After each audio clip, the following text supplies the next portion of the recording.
하나님 아버지 감사합니다. 이제 저희가 이 마태복음을 통해서 우리를 찾아오셨던 예수 그리스도의 모습을 돌아보며 또 그분을 만나며 그분의 그 음성을 듣기를 원합니다. 저희들의 마음과 생각을 주장하여 주셔서 저희가 집중하여 이 말씀을 잘 듣게 하시고 또 우리가 어떻게 하면 주를 기쁘시게 하는 삶을 살 것인지 깊이 돌아보는 시간이 되도록 도와주시기를 예수 그리스도의 이름으로 간절히 기도합니다. 아멘. 마태복음 11장 2절 말씀부터 19절 말씀까지 저와 함께 교독하시겠습니다. 마태복음 11장 2절의 말씀입니다. 요한이 옥에서 그리스도께서 하신 일을 듣고 제자들을 보내어 예수께 여짜오되 오실 그이가 당신이 오니까 우리가 다른 일을 기다리오리까?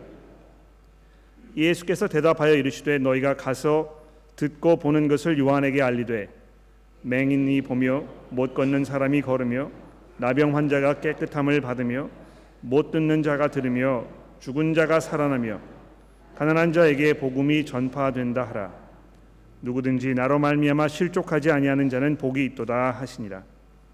그들이 떠나매 예수께서 무리에게 요한에 대하여 말씀하시되 너희가 무엇을 보려고 광야에 나갔더냐? 바람에 흔들리는 갈대냐?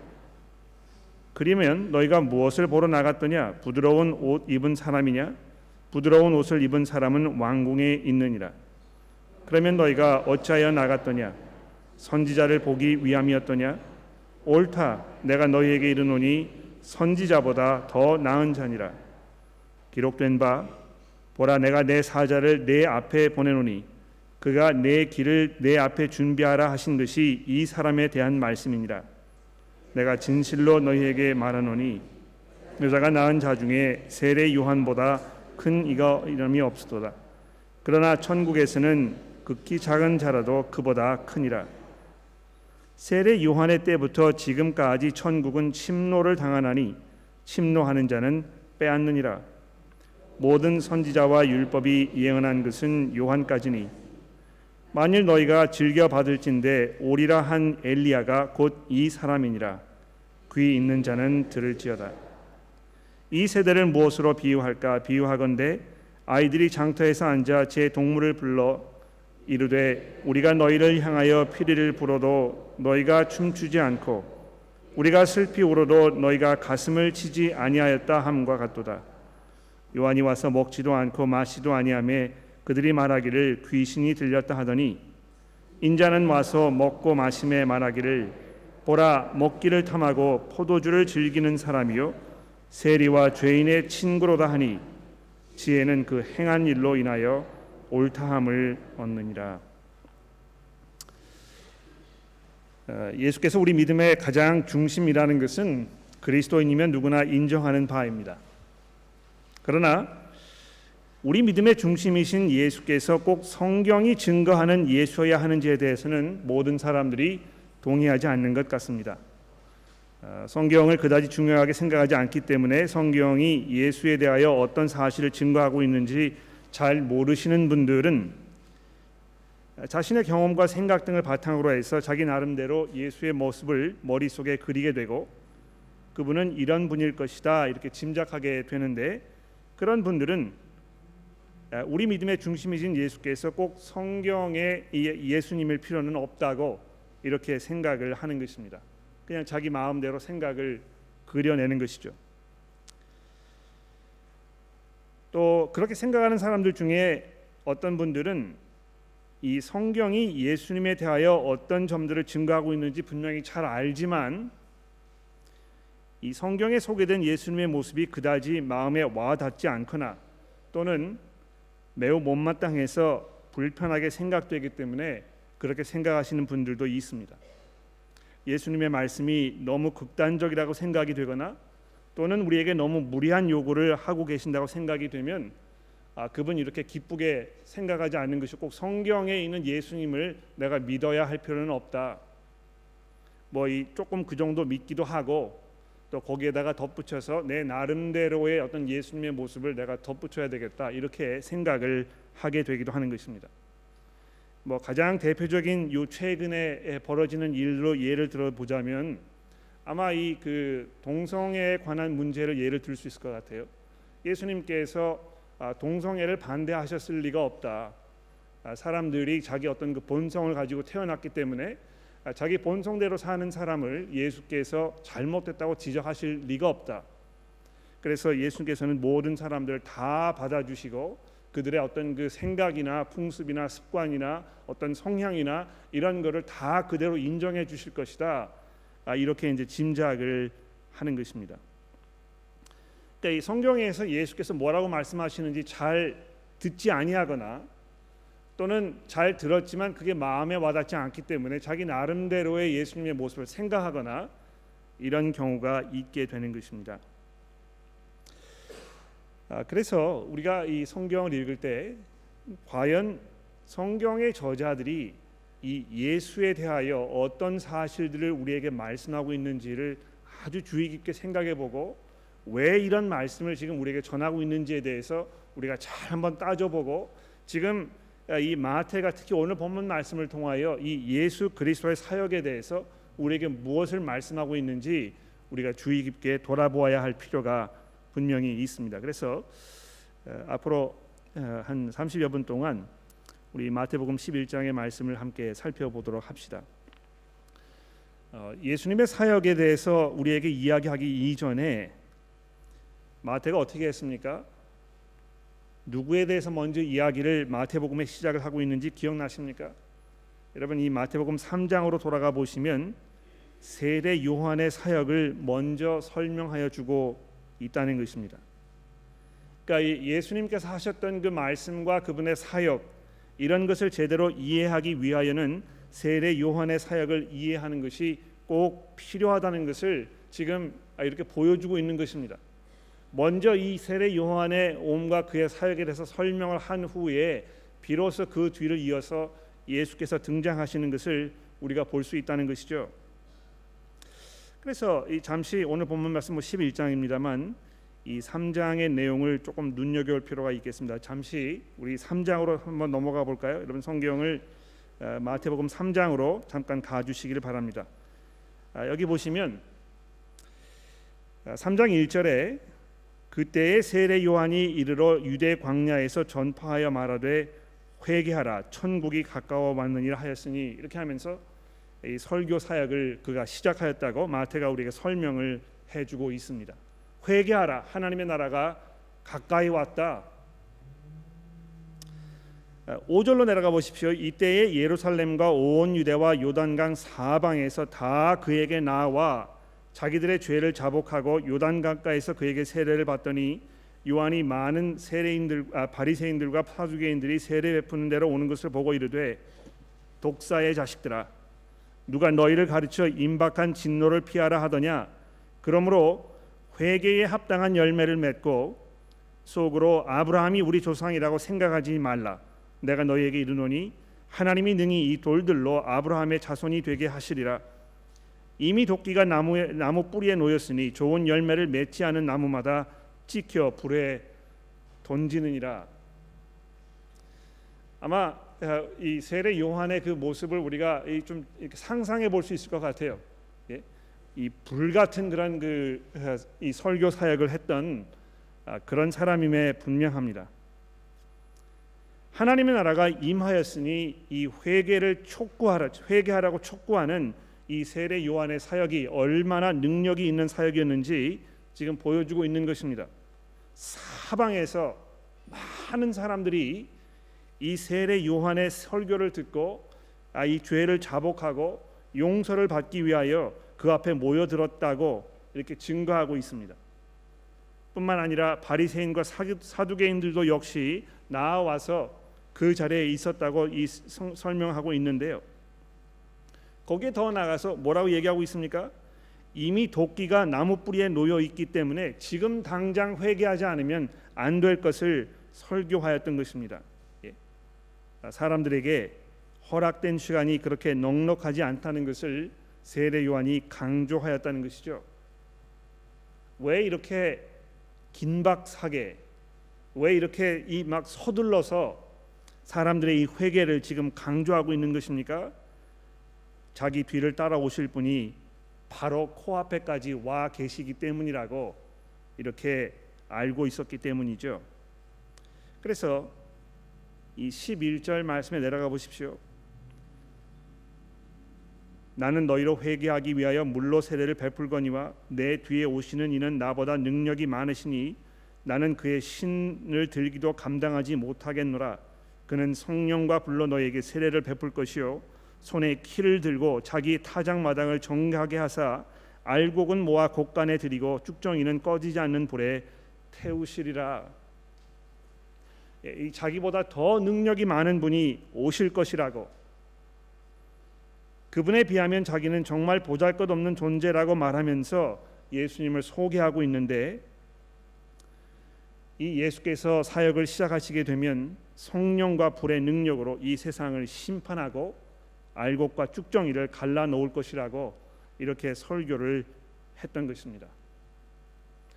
바로 그 순간이 이제 정말 코앞에 다가왔기 때문에요. 이 세례 요한이 불같은 그런 마음으로 하나님께서 자기를 부르셔서 이 장차 오실 이의 그 길을 예비하는 자의 그 역할로서 이렇게 사람들에게 설교를 하였단 말이죠. 이렇게 오랫동안 사람들이 고대하던 이 하나님의 나라가 권능으로 시작이 되게 되면 그 누구도 그 앞에서 저항할 수 없고 모든 사람들이 죄를 회개하고 마침내 하나님의 백성들이 갖추어야 할 이 참 모습으로 변화될 것에 대해서 그가 설교하였던 것입니다. 굉장히 막 이렇게 기대감이 이제 차는 것이죠. 세례 요한의 그 사역을 이렇게 바라보게 되면, 야, 이게 정말 이제 이 하나님의 나라가 정말 멀지 않았구나. 그 나라를 다스리고 통치하시는 세례 요한보다 훨씬 더 능력이 많으신 그분께서 오셔서 불과 성령으로 사람들을 세례를 베푸시고 그들에게 이 회개를 촉구하면서 새로운 시대가 이제 돌아오게 될 것이구나. 이렇게 막 흥분된 모습으로 사역을 시작했다는 것입니다. 바로 이런 기대를 배경으로 해서 4장 12절부터 마태는 예수 그리스도의 사역을 설명하기 시작합니다. 드디어 천국이 예수님의 사역을 통해서 그 위용을 드러내기 시작한 것입니다. 마태가 우선 천국의 위엄을 이 5장부터 7장, 우리가 이제 작년에 이 시리즈를 했었는데 거기에서 이 예수님의 그 말씀 사역을 통하여 우리에게 보여주고 있지 않습니까? 이 하나님의 다스리는 그 천국이 이 땅에 임하게 되면 도대체 어떤 일들이 벌어질지, 누가 거기에 들어가는 사람들일지, 어떤 은혜가 우리에게 있을 것인지에 대해서 예수님께서 이 설교 사역을 통하여 사람들에게 증언하셨다는 것이죠. 근데 그분의 그 말씀이 얼마나 놀라웠는지 그 말씀을 들은 자들이 어떤 반응을 보였습니까? 7장 28절 말씀 기억나십니까? 한번 찾아볼까요? 7장 28절입니다. 예수께서 설교하신 것들을 다 들은 후에 거기에 있던 사람들이 이렇게 얘기했다는 것이죠. 28절에 예수께서 이 말씀을 마치심에 무리들이 그의 가르침에 놀라니 이는 그 가르치는 것이 권위 있는 자 같고 그들의 서기관들과 같이 아니함일러라. 그 자리에서 이 예수님의 설교를 우리가 들었으면 얼마나 마음이 뜨거웠을까. 여러분 기억나십니까? 이 부활하신 예수께서 다메섹 도상으로 내려가던 그 제자들 만나셔가지고 그들에게 이 성경을 설명하셨더라, 이렇게 누가가 우리에게 설명하고 있는데요. 그때 이 성경, 예수님과 함께 성경 공부를 하였던 그 제자들이 예수님 사라진 후에 서로에게 뭐라고 얘기했습니까? 그분께서 우리에게 성경을 설명하실 때 우리의 마음이 불타오르지 않더냐. 아마 이 천국에 대하여 증거하셨던 예수의 설교를 들었던 사람들이 아마 그런 마음이 아니었을까, 이렇게 짐작을 해봅니다. 더군다나 마태는 계속해서 설교와 더불어 이 하나님의 나라의 권세를 그가 행하신 그 이적을 통하여 나타내셨다고 우리에게 설명하고 있습니다. 이번 우리 그 시리즈가 이제 이 9장부터 시작이 되었는데 9장과 10장과 11장 이렇게 쭉 넘어가면서 이 하나님의 나라가 마치 이 쓰나미처럼 막 거세게 밀고 들어오는 그래서 그 앞을 가로막고 있던 모든 장애물들이 모조리 쓸려 내려가 버리는 이 광경을 지금 설명하고 있는 것입니다. 오늘 본문 말씀에도 예수께서 자기가 하셨던 그 사역을 이렇게 말씀하고 있지 않습니까? 너희가 가서 듣고 보는 것을 요한에게 알리되 맹인이 보며 못 걷는 사람들이 걸으며 나병 환자들이 깨끗함을 받으며 못 듣는 자가 들으며 죽은 자가 살아나며 가난한 자에게 복음이 전파된다 전하라. 그러니까 예수께서 이 땅에 오셔서 하신 일이 무엇입니까? 하나님의 나라를 선포하시고 그 나라가 이 땅에 도래하였을 때에 이 사람들을 짓누르고 얽매였던 그 모든 죄악들이 다 사라져버리고 우리가 거듭나게 되고 하나님 앞에서 이 새로운 삶을 살게 되는 이 시대가 있게 되었다고 지금 증거하고 있는 것입니다. 아마 이 마태복음의 특히 8장, 9장, 10장을 이렇게 읽으시면서 거기에 기록되어 있는 이 예수님의 이 놀라운 그 능력과 그분이 하셨던 그 일들, 이런 걸 우리가 자세하게 읽고 생각해 보게 되면 정말 마음이 흥분되는 것입니다.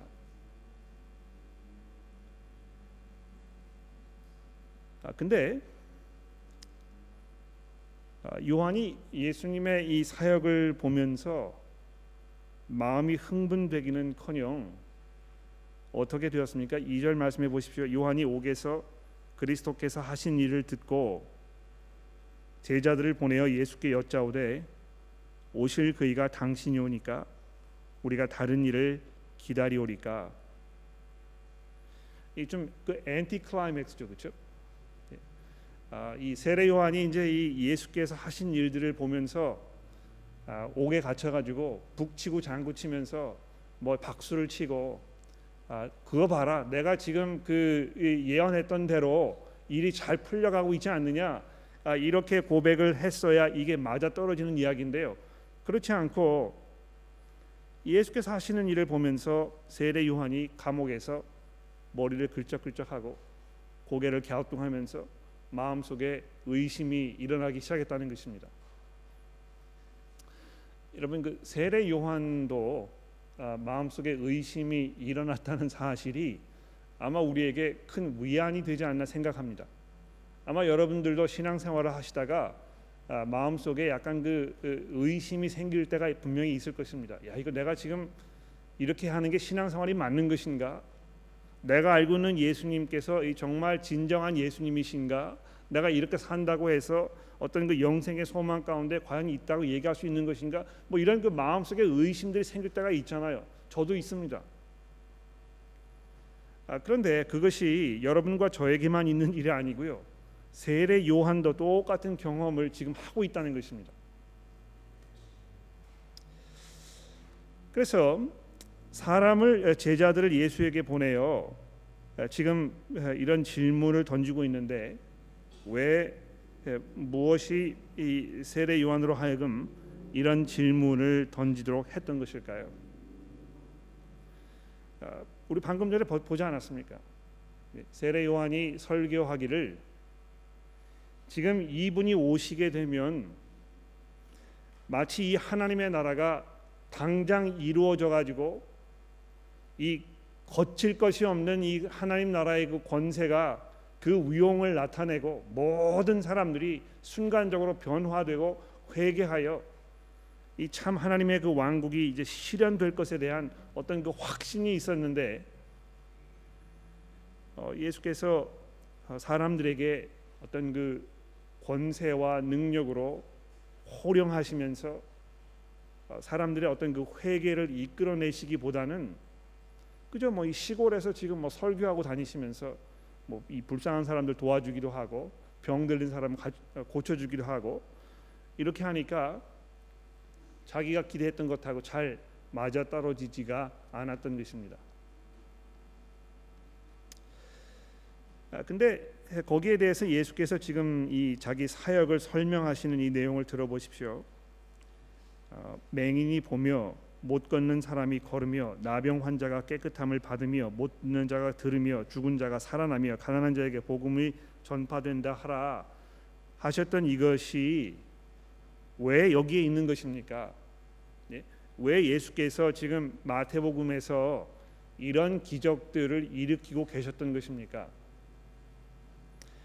그것은요, 구약 성경에서요, 하나님의 나라가 이 땅에 임하게 될 때 이런 그 일들이 일어날 것이라고 우리에게 미리 예언했기 때문에 그런 것입니다. 그렇죠? 하나님의 나라가 이 땅에 도래하게 되면 우리가 무엇을 기대할 수 있을지를 구약 성경이 이런 식으로 설명하고 있기 때문에 그런 것입니다. 죽은 사람이 살아나고, 나병 환자가 고침을 받는다. 하나님께로부터 격리되어서 하나님께 나아갈 수 없었던, 마치 죽은 사람처럼 취급받았던 이 사람들이 거듭나게 되는 그런 그 구약 성경이, 제가 참고로 이제 이사야서 29장과 35장의 말씀 거기다 적어드렸는데 집에 가서 찾아보시면 아마 이 이사야서에 있는 이 말씀이 이제 그대로 인용되고 있는 것을 여러분이 확인할 수 있을 것입니다. 재미있는 사실은요, 예수님께서 마태복음에서 이러한 그 기적들을 일으키셨을 때 사람들이 그것을 보고 어떤 반응을 보였습니까? 야, 참 기가 막히다. 어떻게 저럴 수 있을까? 참 그 신기한 능력을 가졌네. 야, 이게 참 그 놀라운 선지자가 우리에게 일어난 것 같아. 이런 식으로 반응했다는 것입니다. 그러니까 이스라엘 백성들이요, 매 주마다 회당에 가서 이 성경을 읽었을 텐데 성경이 읽혀지는 시간에 다 잠을 자고 있었던지 또는 매주 가지 않았던지 들으면 금방 잊어버리든지 잘 기억을 지금 못 하고 있는 것입니다. 여러분 그 교회에서 성경이 이렇게 읽혀질 때 딴 생각하시는 분 혹시 계시는지 모르겠어요. 야, 이거 왜 할까? 이게 좀 이 설교 시간도 길어 죽겠는데 거기다가 한 15분 정도 이렇게 성경 봉독까지 하니까 이 불편해서 못 앉아 있겠다. 이거 허리 아프고 배도 고프기도 하고. 그러니까 이 성경의 말씀을 우리가 주의 깊게 자세하게 생각하지 아니하고 마치 우리 신앙생활은 그냥 적당히 넘어가는 것으로 그냥 내가 느끼는 대로 행동하고 이 진실된 믿음이라는 것은 그냥 내 이 감정을 표출하는 것으로만 이렇게 생각하게 되면 계속해서 무지 가운데 있는 것입니다.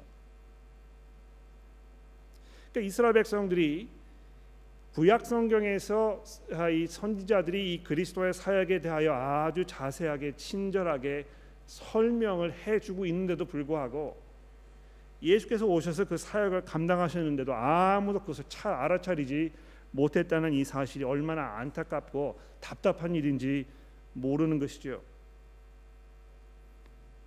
오히려 예수께서 이런 일을 하시는 것을 보면서 굉장히 예수를 못마땅하게 생각했던 사람들이 있지 않았습니까?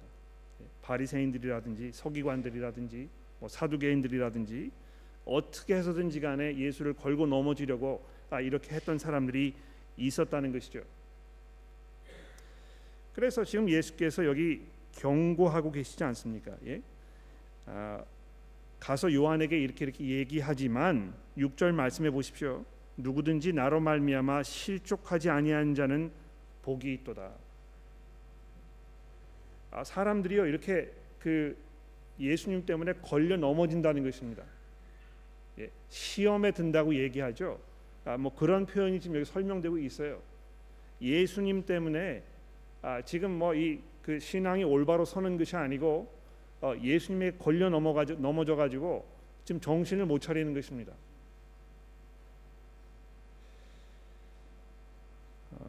우리 가운데에도 얼마든지 그런 일이 벌어질 수 있을 것 같아요. 성경이 이야기하는 예수께서 내가 원하는 모습이 아니기 때문에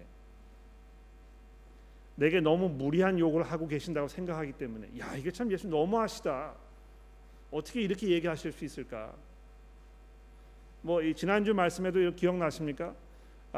너희가 너희 아버지나 자식이나 너 아내나 나보다 더 사랑하면 내게 합당하지 않다. 그러니까 그렇게 말씀하신 것을 어떻게 다르게 설명할 수가 없습니다. 그렇죠? 그런데 그 말씀을 들은 우리 한국 사람들은 이 가족이라는 단위를 너무 중요하게 생각하기 때문에 예수라는 분이 참 이게 좀 너무 극단적이다.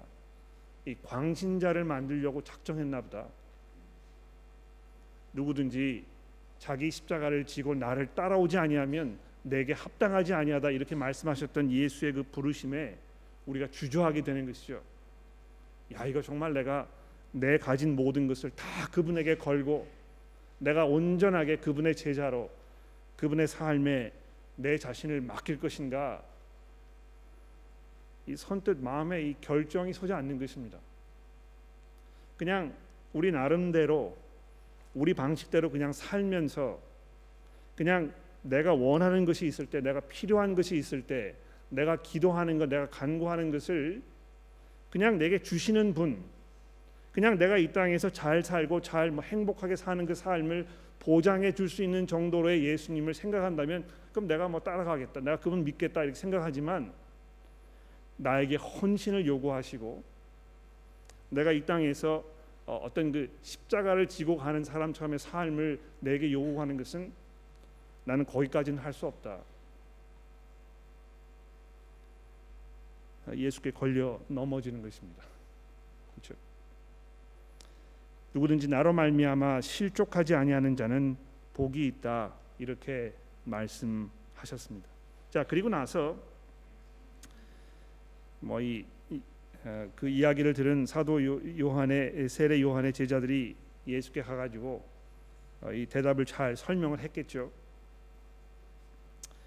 근데 7절 말씀해 보시면 그들이 떠남에 예수께서 무리를 보고 요한에게 대답하여 말씀하시되 너희가 무엇을 보려고 광야에 나갔더냐? 바람에 흔들리는 갈대냐? 그러면 너희가 무엇을 보러 나갔더냐? 부드러운 옷을 입은 사람이냐? 부드러운 옷을 입은 사람들은 왕궁에 있느니라. 그러면 너희가 어찌하여 나갔더냐? 선지자들을 보기 위함이었더냐? 옳도다. 내가 너에게 이르노니 선지자보다 더 나은 자니라. 기록된 바 보라 내가 내 사자를 내 앞에 보내노니 그가 내 길을 내 앞에 준비하리라 하신 것이 이 사람에 대한 말씀이니라. 내가 진실로 너에게 말하노니 여자가 낳은 자 중에 세례 요한보다 큰 이가 일어남이 없도다. 그러나 천국에서 지극히 작은 자라도 그보다 크니라. 세례 요한의 때부터 지금까지 천국은 침노를 당하나니 침노하는 자는 빼앗느니라. 모든 선지자와 율법이 예언한 것은 요한까지니 만일 너희가 즐겨 받을진대 오리라 한 엘리야가 곧 이 사람이라. 귀 있는 자는 들을지어다. 자, 이렇게 정리를 하고 계십니다. 여러분 그 복음서를 이렇게 쭉 읽어 보시면은요, 예수님께서 귀 있는 자는 들을지어다 이렇게 종종 말씀하셨습니다. 근데 귀 있는 자는 들을지어다 하는 이 표현은요, 내가 지금 정말 중요한 이야기를 하고 있기 때문에 이거를 잘 알아들어야 할 텐데 너희 중에는 이게 무슨 말인지 못 알아듣는 사람도 있을 것이다. 경고하는 말씀입니다. 그러니까 우리가 이 부분을 이렇게 쭉 읽으면서 이제 바짝 긴장하게 되는 것이죠. 이 목사가 이거 설명하게 될 텐데 내가 이 설명을 듣고 이걸 알아들을 것인가 못 알아들을 것인가, 내가 들을 귀가 있는 사람인가 아닌가, 이렇게 정신이 이제 번쩍 들게 되는 것이죠. 왜 예수께서 이 말씀을 하셨을까요? 세례 요한에 대하여 여자에게서 난 사람 중에 가장 큰 사람이라고 예수께서 이렇게 칭송을 하고 있습니다. 왜 세례 요한이요 여자에게서 난 사람 중에 가장 큰 사람입니까? 보십시오. 오랜 세월 동안 구약 시대의 이 선지자들이 장차 오실 예수 그리스도에 대하여 예언하였습니다. 그렇죠? 근데 이 사람들은요, 이 멀리서 그 희미하게 보이는 이 메시아의 모습을 바라보면서 이렇게 설명했던 것뿐입니다. 그러니까 직접 다가가지고 예수의 모습을 보고 그분의 음성을 듣고 그분과 대화하고 이렇게 할 수가 없었던 것이죠. 그냥 이 하나님의 어떤 그 성령의 은혜 감동에 의해서 그저 어렴풋이 자기가 알고 있었던 사실을 이렇게 이 인도하심을 따라 성경에 기록한 것인데, 구약의 선지자 중에 가장 그 위대한 선지자가 누구이겠습니까? 세례 요한입니다. 그렇죠? 왜 세례 요한입니까? 가장 가까이서 예수를 바라볼 수 있었기 때문에. 지금 그 말라기서에 있는 이 말씀을 이렇게 인용하면서 세례 요한의 사역에 대해서 설명하잖아요. 그렇죠? 뭐라고 말씀하고 있습니까? 보라, 내가 내 사자를 내 앞에 보내노니 그가 내 앞길을 준비하리라 하신 것이 이 사람에 대한 말씀이라. 즉 하나님께서 하나님의 어떤 그 특별한 메신저, 사자, 천사를 보내가지고 바로 뒤에 오실 분의 그 길을 예비하도록 이렇게 마련해 놓으셨다는 것입니다. 그러니 지금 이 길을 예비하는 이 사람은요, 길을 지금 닦으면서 바로 지금 자기 뒤를 따라오는 이분을 지금 알아차린 것입니다. 그러니까 예수님과 동시대를 살았던 구약 시대의 마지막 선지자라고 얘기할 수 있습니다. 그런 면에서 여자에게서 난 사람 중에 가장 큰 사람이라고 얘기할 수 있는 것입니다. 왜 그렇습니까? 예수 그리스도에 대하여 그때까지 살았던 모든 사람들 중에 가장 분명하게, 가장 근접하게 예수의 실체에 대하여 설명할 수 있는 분이었기 때문에 그렇다는 것이죠. 근데 예수께서 뭐라고 말씀하셨습니까? 그러나 천국에서는 지극히 작은 자라도 그보다 더 크다. 즉 다시 말해서요, 여기 앉아 계시는 분들 중에 내가 가장 정말 보잘것없는 믿음을 가지고 있다. 내 믿음은 좀 연약해서 뭐 이렇게 사람들에게 드러낼 만한 그런 가치조차 없다. 이렇게 생각하시는 분이 계시더라도 그분이 세례 요한보다 더 크다는 것입니다. 왜 그렇습니까? 세례 요한보다 더 분명하게 예수 그리스도에 대하여 알고 있기 때문에 그런 것입니다. 여러분과 저는요, 세례 요한이 알지 못하였던 아주 놀라운 사실 한 가지를 알고 있습니다. 무엇입니까? 그리스도께서 여러분과 저의 죄를 위하여 죽으셨다가 이제 부활하셔서 하나님의 아들로 이 온 세상에 공포되셨다는 사실을 우리는 성경의 증거를 통하여 분명히 알고 있는 것입니다. 세례 요한도 이 여자 몸에 태어난 지 가장 큰 사람이었지만요, 자기 눈으로 그것을 목격하지 못했습니다. 예수께서 그런 일을 하실 것이라고 세례 요한도 알지 못했던 것입니다. 그런 면에서 이 천국이 얼마나 놀라운 권세를 가지고 있는 것인가. 이 천국에 들어가서 그 천국의 시민권을 가지고 있으면 그 권세가 얼마나 놀라운 것인가, 이것을 지금 우리에게 설명하고 있다는 것입니다. 여러분, 그 호주 여권이 뭐 이 세계의 거의 모든 나라들을 비자 없이 들어갈 수 있는 그런 그 대단한 힘을 가지고 있다고 제가 얼마 전에 신문 기사를 통해서 읽었는데요. 뭐 한국 여권도 그런 것 같아요. 근데 여러분 가지고 계시는 그 여권이요, 호주 여권이나 한국 여권이 아니고 뭐 그 아주 작은 나라에서 보잘것없는 여권을 가지고 있다고 생각해 보십시오. 별 볼 일 없잖아요, 그렇죠? 그러나 여러분과 제가 이 천국의 시민으로 예수 그리스도를 나의 구주로 고백하고 그 안에서 거듭난 삶을 사는 이 천국의 시민으로 사는 것이 얼마나 엄청난 특권과 이 놀라운 것을 우리에게 허락해주고 있는지 우리가 잠시 생각해 볼 필요가 있는 것입니다.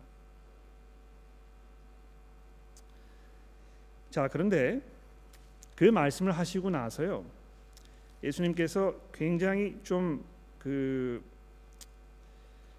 알쏭달쏭한 이야기를 12절에서 하고 계십니다. 여러분, 그 12절 말씀을 좀 보시겠습니까? 세례 요한의 때부터 지금까지 천국은 침노를 당하나니 침노하는 자는 빼앗느니라.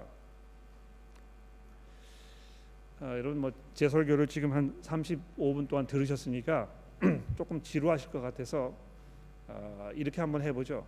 옆에 앉아 계시는 분과요, 이 12절의 말씀이 무슨 말씀일까 여러분의 생각을 서로 한번 나눠보시겠습니까? 한 1, 2분 정도 제가 시간을 드릴 테니까 기분 전환하시는 의미에서 잠시 한번 서로 얘기해 보십시오. 네, 됐습니다.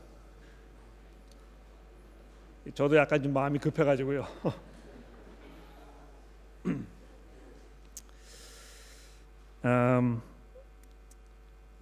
12절 말씀을 개역 개정 성경으로 읽으시면 천국은 침노를 당하나니 이렇게 되어 있습니다. 그 침노라는 말은 이제 그 침략을 받는다는 것입니다. 그렇죠? 뭐 공격을 받는다 그런 뜻입니다. 그래서 지금까지 천국은 침노를 당하나니, 그러니까 이 천국이 어떤 이 공격을 받아가지고 지금 막 휘청거리고 그런 그 상황을 이렇게 연상하시면 될 것 같아요. 그게 이제 개역 개정의 번역입니다. 근데 저처럼 이렇게 대조 성경을 가지고 계시는 분들이 계시면 새번역 성경 그 바로 옆에 있는 것을 보십시오. 전혀 다른 방법으로 이 12절의 말씀을 번역한 걸 아실 것입니다. 세례자 요한의 때로부터 지금까지 하늘나라는 힘을 떨치고 있다. 그렇죠? 이게 어떻게 이렇게 번역이 다를 수가 있을까? 왜 한쪽에서는 하나님의 나라가 이 권세가 있는 것처럼 이야기를 하고 개역 개정 성경에서는 하나님의 나라가 힘이 없이 이렇게 휘청거리는 모습으로 공격을 당하는 그런 모습으로 이렇게 번역을 하고 있을까? 그거 이제 그 이유는요. 우리 뭐 한국어에는 이제 그런 그 문법이 없는데요. 이 헬라어 성경에 있는 그 문법에 보면 어떤 동사들은 이 수동형과 능동형을 동시에 이렇게 전할 수 있는 그런 그 동사들이 있습니다. 그러니까 그 내가 뭐를 먹었다 하면 이제 그 수동형, 능동형이죠, 그렇죠? 그런데 이 먹힘을 당했다 이제 그러면 수동형이 되거든요. 근데 여기 지금 힘을 떨치고 있다 이렇게 번역되었거나 혹은 침노를 당한다는 이 단어가 바로 그런 단어입니다. 그래서 제가 여러분 혼란스러우실 것 같아가지고 주보에다가 제 나름대로의 번역을 제가 마련해 드렸습니다. 제 나름대로의 번역 첫 부분은 새 번역의 번역을 제가 이렇게 따온 것이고요. 두 번째 그 나머지 부분은 이제 제가 번역한 것인데 세례 요한의 때부터 지금까지 천국은 힘을 떨치고 있다. 그러나 난폭한 자들은 천국을 빼앗으려 한다. 이렇게 번역하는 것이 아마 그 예수님께서 의도하셨던 것과 가장 근접하지 않나 하는 것이 제 주장입니다. 이거 뭐 그 성경의 주석가들이 뭐라고 이거를 번역했는지를 찾아보면 여기 뭐 한 그 10대까지 정도 번역이 이렇게 있는데요. 그걸 뭐 제가 다 하나하나 여러분에게 설명드릴 수는 없고 제가 왜 이것을 이 선택을 하였는지에 대해서 좀 말씀을 드려보도록 하겠습니다. 재밌는 사실은요. 그 NIV 영어 성경을 가지고 계시는 분들은 이 새 번역 성경과 비슷한 뜻으로 번역한 것을 아마 확인해 보실 수 있을 것입니다. Since the days of the John the Baptist, kingdom of heaven has been advancing with the force. 그러니까 이 하나님의 나라가요. 이 땅에 지금 뭐 이 거역할 수 없는 어떤 그 불가항력적인 힘으로 이 땅에 막 이렇게 지금 몰려오고 있는 그런 것을 말씀하고 있다는 것입니다. But violent people are trying to take it away. 그러니까 난폭한 자들이 천국을 빼앗으려 한다. 제가 왜 이렇게 번역을 한 것이냐 하면 예수님께서 이 하나님 나라에 대해서 설명하실 때 이렇게 그 두 가지 측면이 있다는 사실을 지금 말씀하고 있다는 것입니다. 예수님께서도요. 하나님의 나라가 이 땅에 지금 도래하고 있는 장면을 설명하시면서 그분의 그 능력으로, 그분의 그 권세로 거침없이 이 땅에 모든 그 사탄의 권세가 물러가고 사람들이 거듭나고 변화되는 이런 것들을 마태가 좀 증거하고 있습니다만 동시에 마태복음에는 그것을 반대하고 예수를 핍박하고 예수의 제자들을 핍박하려는 그런 사람들의 모습이 속속히 등장하고 있다는 것입니다. 실제로 세례 요한이 지금 감옥에 갇혀 있잖아요, 그렇죠? 그리고 13장에 넘어가게 되면 이미 그때는 이제 교수형을 당한 그 상황임을 우리가 설명하고 있습니다. 거기서 좀 더 지나가지고 한 10대장 정도 지나고 나면 어떤 일이 벌어지게 되어 있습니까? 예수께서 십자가 위에 못 박히실 그 상황이 지금 코앞에 다가와 있는 것입니다. 그래서 하나님의 나라가 이 땅에 임하였을 때 정말 그 권세 있게 능력 있게 이 땅의 변화를 불러일으키는 그런 그 권세 있는 모습으로 등장하고 있지만 동시에 이 걷잡을 수 없는 어떤 그 반대 세력, 그 사람들이 들고 일어날 것에 대해서 예수님 지금 경고하고 있는 것입니다. 바로 그것을 들어야 하는 것입니다. 여러분 들을 귀가 있으십니까? 하나님의 나라가 이 땅에 임하는 것을 마치 어떤 그 승리주의적인 것처럼 이렇게 설명하고 생각하시는 분들이 굉장히 많은 것 같아요.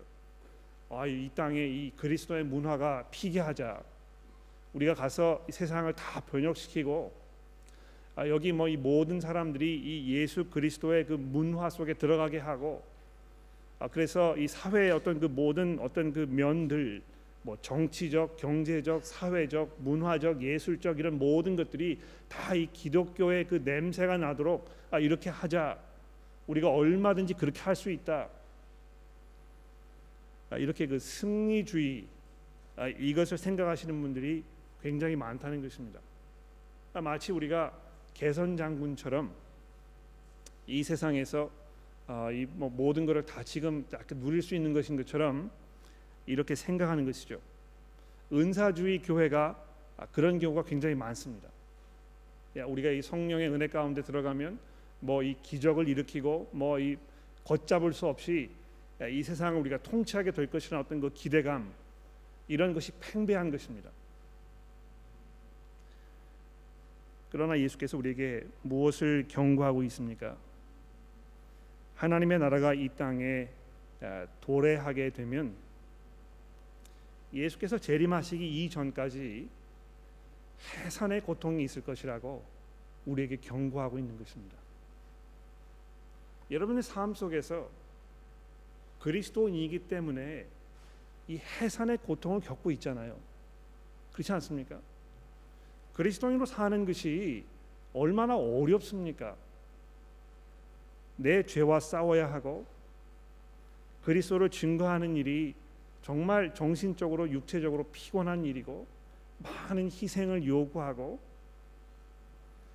또 세상으로부터 손가락질을 당하고 그래서 누구든지 경건하게 살고자 하는 사람은 핍박을 받을 것이라고 사도 바울도 우리에게 증거하고 있지 않습니까? 바로 그것이 이 하나님 나라의 양면성입니다. 우리가 이 땅에 사는 동안에는요, 이 두 가지 측면을 항상 이 공유하면서 살게 되어 있습니다. 물론 우리가 예수 그리스도 안에서 거듭나서 하나님과 올바른 관계 속에 영생의 소망 가운데 우리의 삶을 기쁨과 감사함으로 살아가게 되었습니다. 얼마나 이 복음의 능력이 놀라운 것인지 모릅니다. 제가 이 교우 여러분들의 삶을 돌아보았을 때 여러분의 삶이 변화되고 여러분의 생각이 바뀌고 여러분께서 이 정말 경건한 삶의 결정들을 내리시면서 내가 이 주를 위해 살겠다, 내가 그리스도의 복음을 위하여 살겠다는 결정들을 내리시는 교우 여러분들의 그 모습이 얼마나 대단한 일인지 모릅니다. 그러나 복음 사역이 어렵잖아요. 그렇지 않습니까? 이 신앙생활을 하는 것이요, 굉장히 어렵습니다.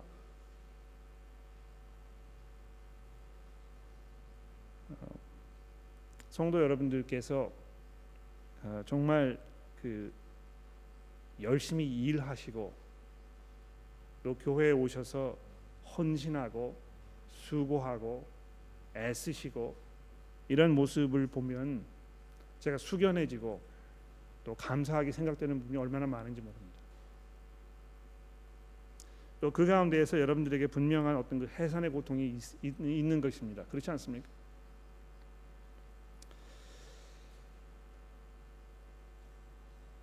우리가 이 예수를 만나게 되었기 때문에 그분의 그 능력과 은혜를 온전하게 이해하고 그 은혜 가운데 우리가 살고 있습니다.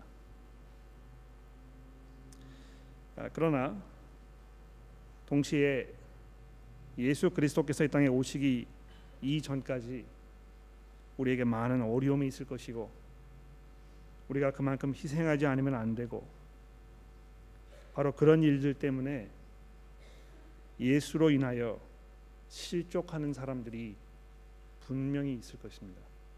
그러니까 끝까지 가지 않는 것입니다. 중간에 포기하거나 이 말씀을 들었는데도 불구하고 그 말씀이 삶 속에서 열매를 맺지 않는 것입니다. 왜 그렇습니까? 너무 많이 희생이 있기 때문에, 내가 포기해야 될 것이 너무 많기 때문에, 내가 하고 싶은 것대로 내 이 육신의 정욕대로 살지 아니하고 모든 불의한 것과 경건하지 않은 것을 다 버리는 이런 것을 원치 않기 때문에 결국에는 하나님 앞에 나아가지 않는 이런 사람들이 분명히 있게 될 것이라는 것입니다. 예수님의 이 경고의 말씀을 우리가 귀담아 들어야 할 것입니다. 기도하겠습니다.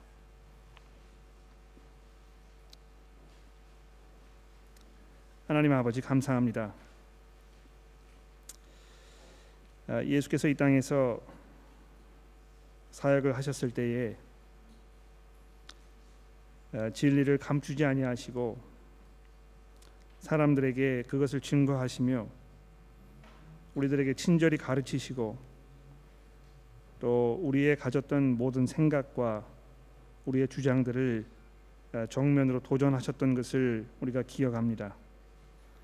하나님 저희를 도와주셔서 저희가 이 예수의 말씀을 주의 깊게 듣게 하시고 저희가 깨어 경성하며 우리가 정말 그리스도인으로서 이 땅에서 살아가야 할 그 부르심에 합당한 모습으로 살아갈 수 있도록 저희를 도와주시고 또 인도하여 주시기를 간절히 기도합니다.